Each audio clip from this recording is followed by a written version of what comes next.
Hey there, Video Insiders. Welcome to your podcast. He's Carlos Pacheco. And he's Tom Martin. And we're two grizzled YouTube industry veterans with billions of views between us. And we're here to give you our 2 cents on the business of YouTube so you can make more dollars. News, strategy, and insight, and just a sprinkle of snark.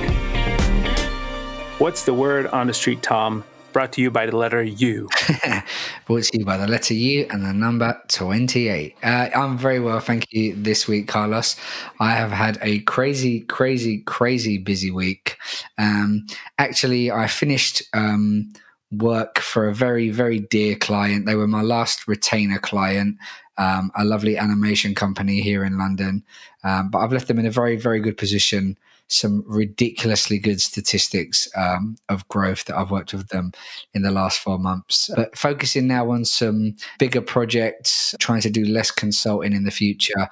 And, I'll be able to talk a lot more about some of those projects in future episodes. But a big chunk of my week this week was actually spent doing keyword research, one thing that I'm known for being a super nerd about. Not only am I launching some YouTube channels, but I'm also I'm making a course about YouTube keyword research. And so I'm doing a big case study on how to do YouTube keyword research. Been recording it, was recording for about 7 hours straight. Crazy busy. Wow. I'm looking forward to it. Oh, yeah. And if you want to out there, sign up to get on the wait list of when that's going to be released sometime around March, you can do so at channelfuel.co/course.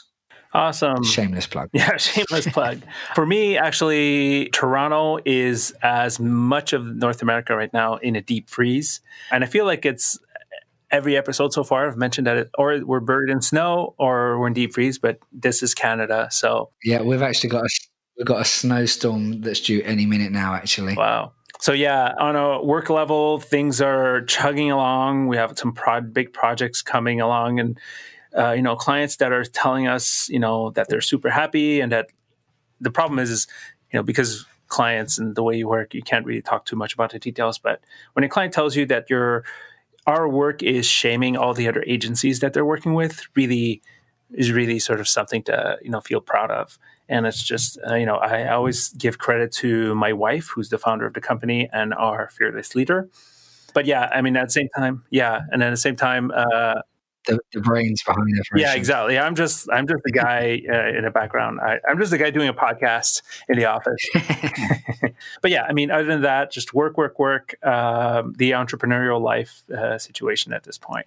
Okay, and well, it's not fair that I got in a shameless plug and you didn't. So please tell us if someone out there wants some agency work done for them that will shame the other agencies that they're working for, how can they find out more? So go to trulyinc.com. We are a research and insights driven digital agency. We help brands become their own influencers. Yes, that's a pretty cool statement. Yeah. And speaking of shameless plugs, we cannot get started with the meat and potatoes of today's episode until we thank our amazing sponsor, which is who, Carlos? Our sponsor this week, like every week, is TubeBuddy. Take your channel to the next level. TubeBuddy gives you the tools to boost your subscribers, views, and engagement. One of my favorite tools on TubeBuddy is the copy processing feature. That's the one that really sold me to it. The ability to copy tags. At the time, you could copy annotations. Now you can copy cards, descriptions, end screens, even thumbnails. To me, that's one of the most amazing things about TubeBuddy. It's my favorite tool. Yeah, and not only is it like super useful, but it really makes your workflow super efficient. It's going to save you loads of time, loads of resource, and it's really good if you're kind of running YouTube at scale. If you've got like a small network, more than one channel, TubeBuddy is going to really save you so much time and money. And if you would like to look into TubeBuddy, especially if you're looking to get a license for multiple channels, you can visit our link and you'll get a unique discount, which is exclusive to the Video Insiders podcast. And you can get that only at www.videoinsiders.fm/TubeBuddy. Awesome. Tom, what are we talking about this week? Well, we've both had a quick chat off air today, and we're both, getting to a point where we've made a lot of people a lot of money on YouTube, and we've seen a lot of changes. We've seen a lot of opportunities. And I'd say that one thing that's often crossed my mind is, finding a channel that's got good potential and maybe knocking on their door and saying, look, you give it a good go. You had a good start, but why don't you let me take this channel off your hands and kind of give it the life that it deserves? Let me, optimize it a bit, and let's see where we can take this bad boy. So this really made me think, there's been a bit in the news over recent months about buying or acquiring or even selling YouTube channels. So we're going to talk a little bit more about some of the big channel sales that have happened earlier this year. But, what's your experience of this, Carlos? Have you ever bought a YouTube channel? Have you ever sold a YouTube channel? Have you ever been offered a YouTube channel in a dark alleyway by a strange man? Not yet, but I have come across individuals who dabble in this scene where they buy dead YouTube channels and try to revive them with content, or even channels that are already chugging along. But yeah, I've come across individuals doing that. I've yet to sort of really consider doing it for myself, just because it's not just about the channel, it's about the content. But we can get into that. But at this point, yeah, it's not something I've delved too much into, but I know there's a market, an underground market for that. And how common do you think this kind of practice is?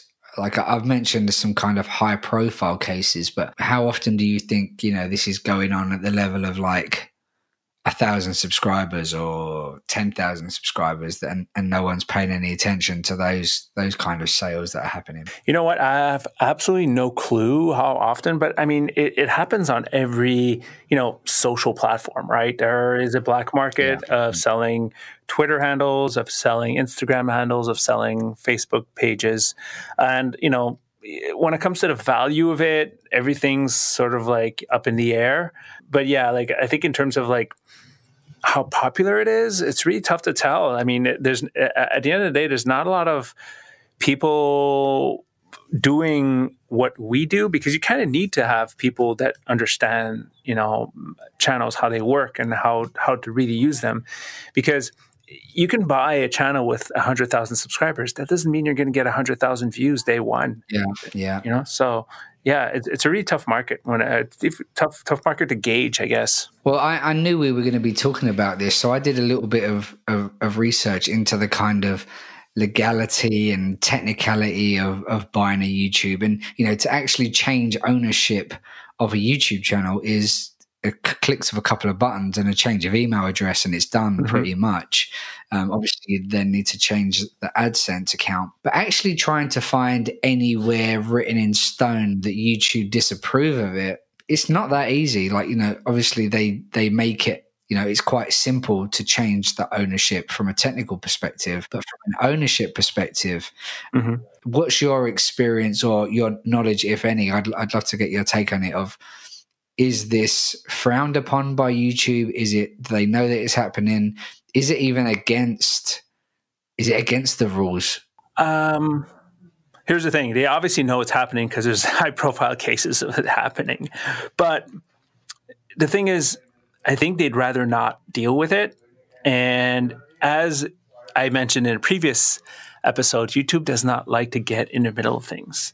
And if you make things simple, they will not bother you, and they won't get in your face. So for me, one of the things that I hate the fact of this idea of ownership. You do not own a YouTube channel. You're borrowing a channel. Like, no matter what, YouTube can close that up on you, and you're going to be left with nothing if you annoy them.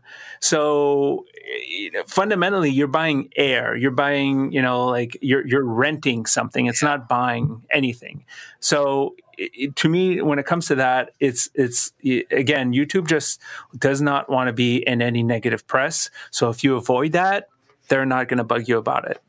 That's the way I feel. Yeah, well, I think, you make a great point about not actually owning anything when you have a YouTube channel, and, that is one of the most important pieces of advice I can give to anyone, whether they're, in part of a big media company or not. You're definitely building on somebody else's land, but that's probably a big enough topic for a separate episode. But being the absolute nerd that I am, despite how busy I've been this week, I decided to sit down today and try and actually read through YouTube's terms of service to see if this was actually called out specifically or not. It's a very interesting document, kind of. One thing that I would say is that almost every single common practice on YouTube, especially from a commercial point of view, breaks terms of service. You can't do anything. It says basically you can't promote a business, you can't start a channel to sell a service or a product without written consent from YouTube. So pretty much 90% of all channels are breaking terms of service. It doesn't mean that you're going to get away with it. It doesn't mean it's right. But just to let you know that the terms in the terms of service are pretty broad. But the one clause in the terms of service that kind of pointed, or at least everyone in the various forums and help pages, nowhere has YouTube actually come out and said this, is that there's a small clause that says you shall not make money, and in quotes, from the sale of access to the service. So to me, that doesn't mean it's illegal to sell a channel or sell a video. It means it's illegal to try and charge people to use YouTube. So I'm not sure that line in the terms of service actually means that you shouldn't be able to sell the ownership of your channel. But I think they're pretty much covered by saying that you're not allowed to do anything commercial on YouTube. But just to have this cleared up, I actually emailed YouTube today to find out if they could clear this up for me. So they haven't got back to me yet, but that's not their fault. It's I only emailed them today. So maybe in a future episode I can give you an update as to where this rabbit hole leads. Or if there's any lawyers out there or anyone who's really dug into these terms of service, please do get in touch. You can tweet at us at Video Insiders. And I believe we've got an email address that almost works. Carlos, is that right? Yes, it's hello@videoinsiders.fm. And hopefully by the time this podcast is live, it'll be live. Yeah, so if you do have kind of any insider information as to the legalities of buying a channel or some such thing, then please do let us know, because we're not lawyers, so we don't give legal advice. So please don't hold us accountable for anything like that. Let us know. But you said something interesting earlier, Carlos. You said that YouTube must know that it's taking place because there have been a couple of higher profile sales, namely Little Baby Bum being sold to a new company called Moonbug, and Enchufe TV, which is a channel that I'd never heard of until very recently. And they sold to is it TubiTube? TubiTube. TubiTube, which is like a Spanish language MCN. But what I would say before we go into any more detail on those deals is that I believe that they didn't buy the channels, they bought the companies that own the channels. And I think there's quite a big distinction there from what I can tell. So the YouTube channel being an asset of the company which was taken over, rather than them buying an asset from a separate company. Yeah, I mean, I think at the end of the day, that's the part that I feel like media, and I hate to jump into this thing where like the media is just reporting things in a weird way, but I feel like the media sort of likes to skew these things so that, it's YouTube channels that are selling for millions of dollars, right? When it's fundamentally, it's the production company, it's the content that's on the channel. On top of these two channels being sold, and something we've mentioned before, like the Machinima deal from a few weeks back, and the channel's going down, that's like, that just shows you that they don't care about the channel.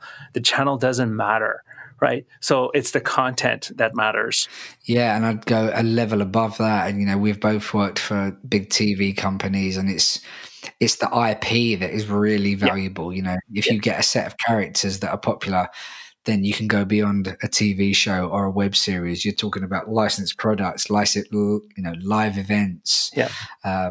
all sorts of merchandise sales and stuff like that. So why don't we dig into these two sales a bit more? Yeah. Because they've been hot on the press back in January. So can you bring us up to date with a couple of big articles that came out around these two big sales? Yeah, I mean, the one that I know more about, or have done more research about, to be honest, is the little baby bum one that was sold to a company called Moonbug. That, by coincidence, was founded by ex-Maker Studios, Disney employees, and DHX, which is sort of Canada's Disney in a way, less sexy, obviously.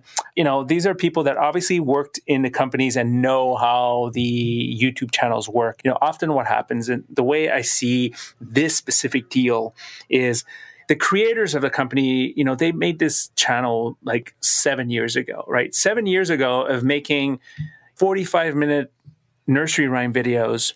I'm sorry, but after 2 years, I'd want to, literally shoot myself, of doing those type of. So they did it for 7 years. So obviously they're burnt out. They're done. We've done this for 7 years, and it's making its money. And, it makes sense for them to sort of thank you very much. The channel itself is not personality driven. So that's what makes it even sort of when I say the channel, I always sort of mean the content itself is not personality driven. And that's something that we can sort of see in terms of all these channels, right? It's not like somebody's going to buy Lily Singh's channel or PewDiePie's channel, because PewDiePie is going to say thank you very much, I'm off, and do something else, right? So these channels that are being sold are much more IP driven than anything else. Another reason that they get sold is these, a creator knows how to create. Many of them just don't know where to go once they've created this stuff. They get tons of people approaching them and trying to pitch them, to license their content or license their IP, and they don't know how to handle this stuff, and they need to hire people to sort of manage this stuff. And sometimes they're like, you know what, I'm just going to sell this and move on and let somebody else figure this out. And that's what it sounds like for Little Baby Bum, where the investors or the buyers saw this as an IP that they could create beyond YouTube, be it merchandising for kids, even for OTT services, right? OTT meaning over the top, which is a term in the television industry, in case some of you don't know, is streaming platforms. Netflix is an over the top platform. And Little Baby Bum is available on Netflix in the UK. At Exactly. least. I'm not sure if it's available over there. Channels need to up their game, right? And channels that have, built even 10, 20 million views, they're still running at a very sort of lean and mean machine in terms of their production. And the only way you can up it is with money coming in and, hire talent. Often they can't really do that at scale.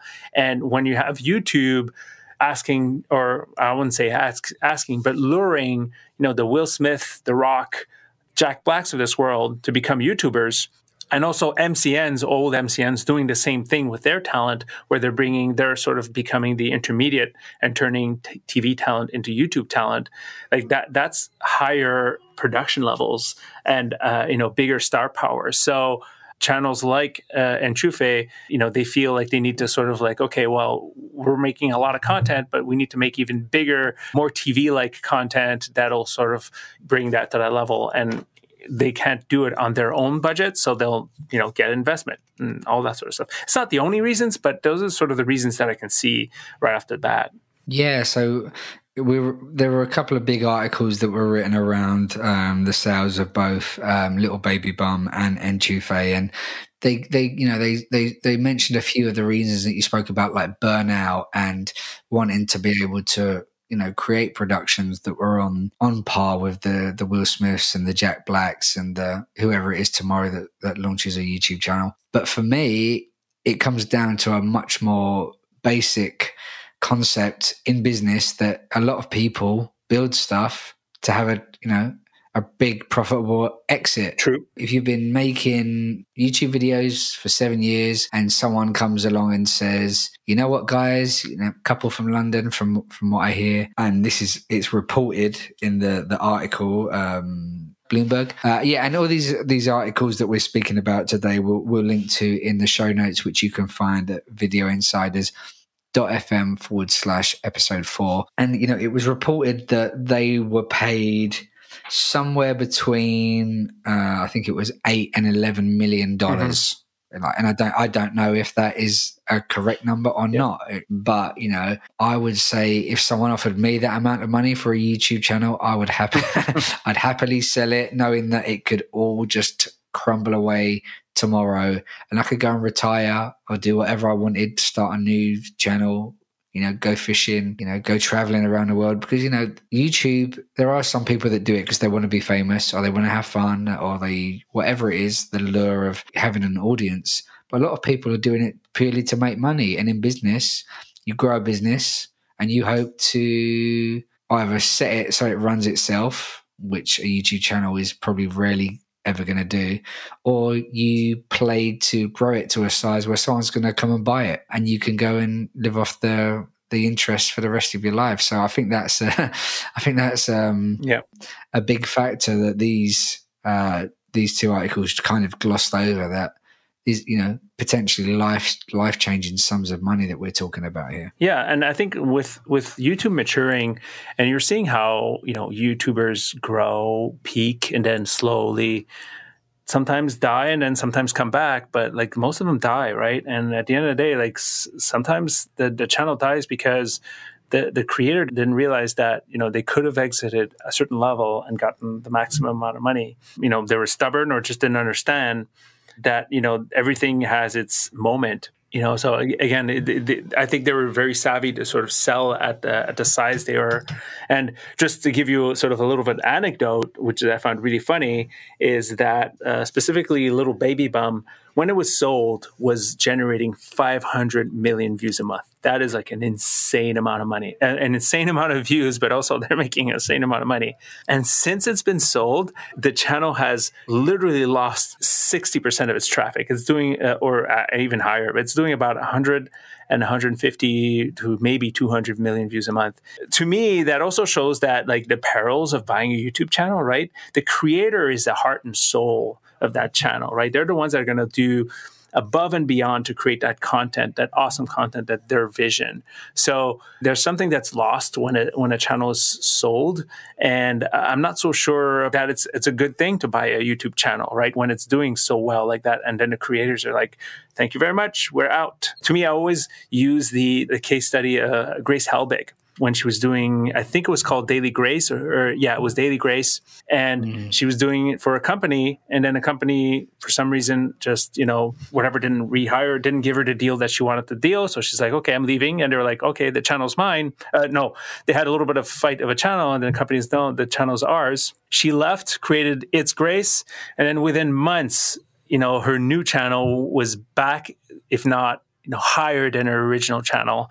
And then her original channel just basically died on the vine. And, I don't even know, they must have renamed it to something else. I'd have to sort of do some digging on that side of things. But yeah, I think the more kind of creator or personality driven it is, that's always going to be the case. Like when Ray William Johnson gave up hosting Equals3 and tried to hand that off to somebody else, that was kind of the beginning of the end. I'd be interested to know, because I wasn't aware of that drop in views from Little Baby Bum. I'd be interested to know whether that was that seasonal, because if you're talking about from December to January. No. This is funny. If you go into Social Blade and you check it, it's literally July.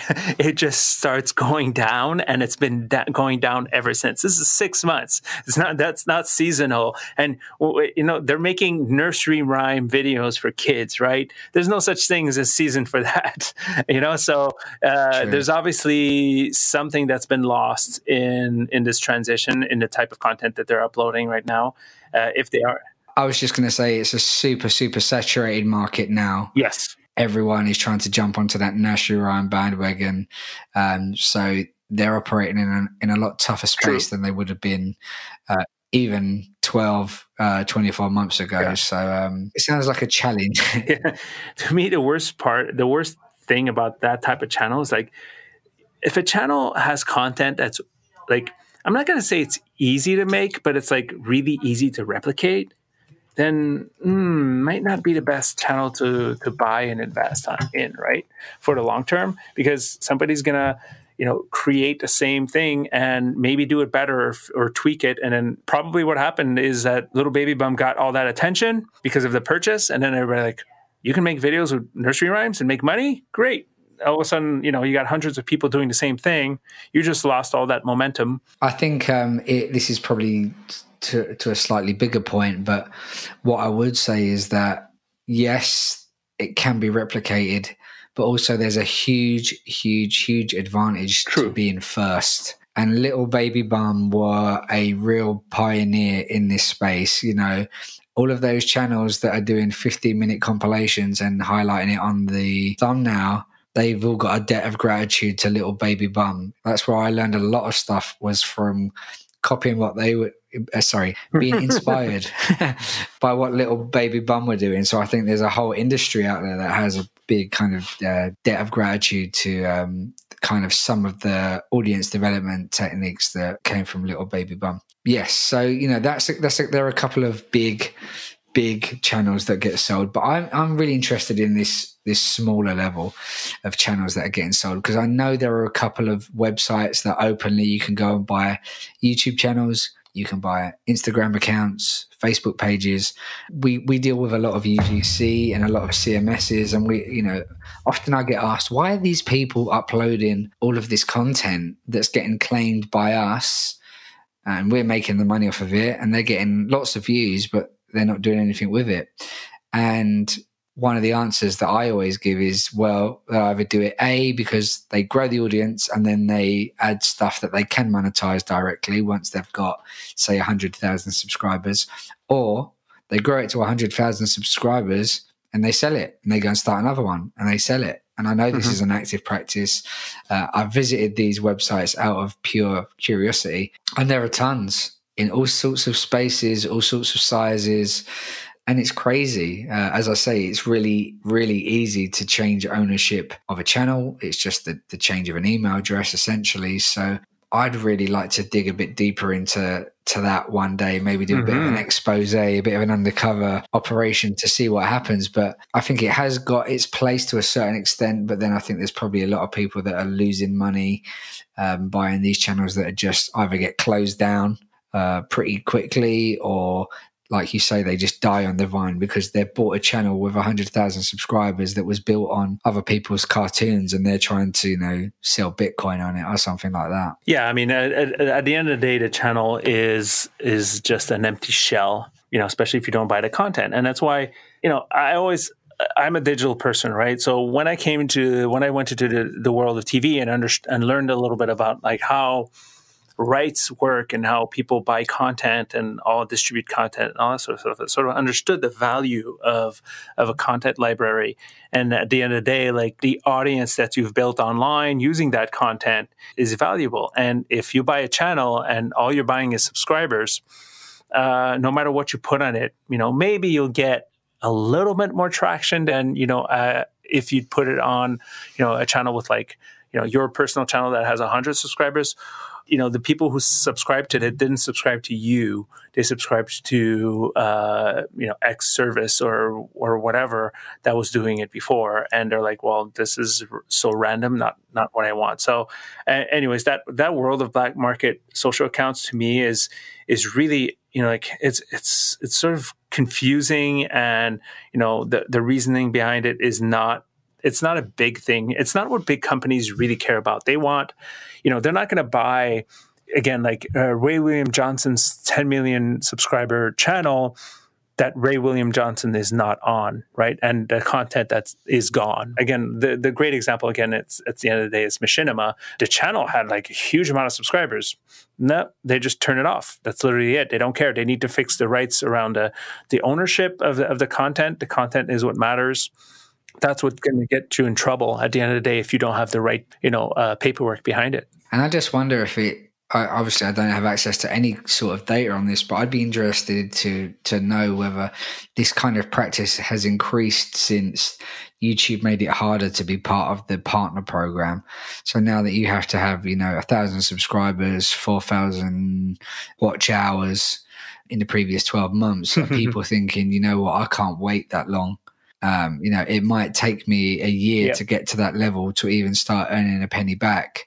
Whereas if I could go and buy one from one of these websites for $500 and save myself a year's time, maybe, not that it's YouTube's fault, because they put those things in place quite rightly, in my opinion, but maybe it's just an inadvertent side effect has been this black market has grown because people just don't want to wait to cross those thresholds for the partner program.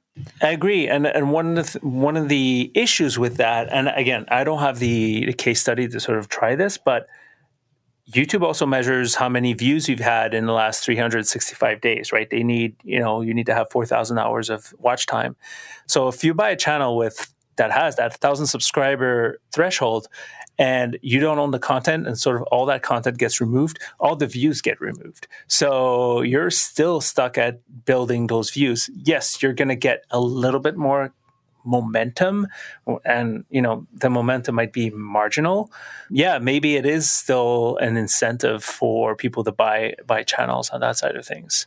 Yeah, so I think this probably brings us, as we start to wrap up this conversation, is where is this going? Where does this lead to? I certainly don't ever see a point where YouTube, as I said in one of our previous episodes, I think that YouTube wants to have a hand in any way that money can be made on a platform, but I think they'll probably draw the line at opening a marketplace for dying channels. But I think they'll probably start to pay attention to these marketplaces that are opening up, looking at some of the practices and probably putting more and more stuff in place to stop that from happening. I know they're doing more kind of random channel reviews to make sure that there aren't kind of big switches in content. So, you're not going from like a Peppa Pig channel to a Bitcoin channel overnight, that kind of stuff. But, in terms of the wider industry, I can see more and more acquisitions are happening because, these bedroom creators are coming up with some great sets of characters and IP and whatever it may be. It's cheaper to acquire one than it is to take a risk and try to make a hit, as it were. Yeah, I mean, it's confusing. Again, predictions aren't my strong suit, but one of the things I do feel that YouTube is doing is continuing to deprecate the value of a subscriber. And let's just say tomorrow, this is where YouTube TV comes in, right? YouTube TV doesn't care about the subscribers. They don't care. Like, they just want the content. They want Friends to be on there. They want, sports to be on there. They want any sort of like sitcom, drama, popular shows that we all want to watch, right? And yes, there's a channel involved, and there's usually a company that owns that content, but all YouTube cares about is the content on the platform, right? Like, and again, the perfect example is like tomorrow NBC decides to, and NBC is probably already on YouTube TV. We don't have YouTube TV, so I have no idea what the product looks like. But NBC decides to, create a YouTube channel tomorrow. They have maybe 100, let's just say, they have no subscribers. It's not like YouTube's not going to stop them from going on a platform and monetizing their content and being featured on YouTube TV. They're going to sign that deal and they're going to make that happen.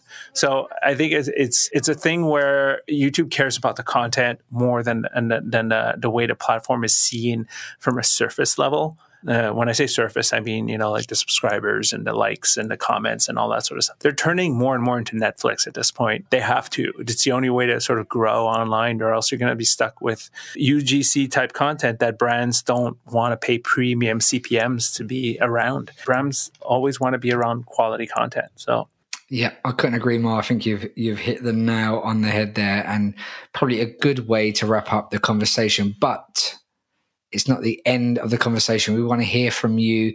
What do you think about it? You can tweet us at Video Insiders or email us at hello@videoinsiders.fm. And also, we'd love to know, what other topics would you like us to cover in future episodes? Yes, and obviously this has been me and Tom, and as this podcast evolves, we want to bring more and more pros to start talking with us. So if there's anybody out there that you think we should be having a conversation with, please let us know. Before we go, we'd love to hear your feedback on what we could be doing better, what you want more of, what you want less of. If the answer is less of me, then please keep that opinion to yourself. But please do share this with a friend. Leave a review on the podcast app you are using and make sure you are subscribed. Thanks for listening to Video Insiders. Once again, thank you very much to TubeBuddy, who supports this podcast. TubeBuddy is the ultimate YouTube channel management tool that helps you grow your YouTube channel like the pros. And you can get a unique discount on multiple channel licenses by visiting www.videoinsiders.fm/TubeBuddy. Have a good one.